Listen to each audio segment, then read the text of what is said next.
do with the rest of your life?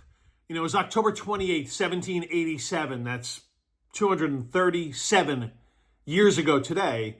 William Wilberforce, it was a Sunday afternoon, he jotted down these words. He wrote down, God Almighty has set before me two great objects: the suppression of the slave trade and the reformation of manners. Wilberforce would then give the rest of his life to those all-consuming obsessions. You know, essentially he said, I have to get rid of slavery. I have to get rid of the slave trade globally. And I have to make morality fashionable again in England.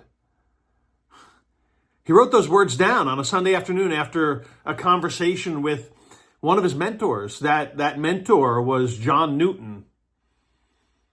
John Newton, you might know the name. He wrote a song called Amazing Grace.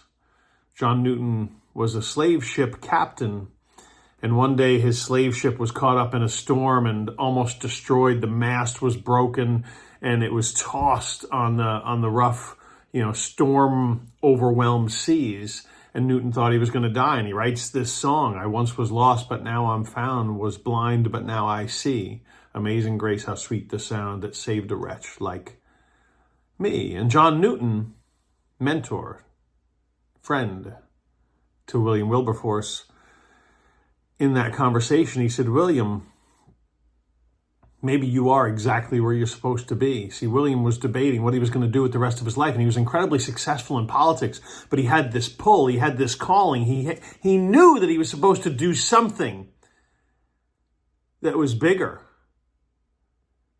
And he knew that he was supposed to do something about the slave trade. And John Newton said, stay where you are in politics, but serve a cause right there. And William Wilberforce writes down this phrase: God Almighty has set before me two great objects: the suppression of the slave trade and the reformation of manners. Let that thought challenge you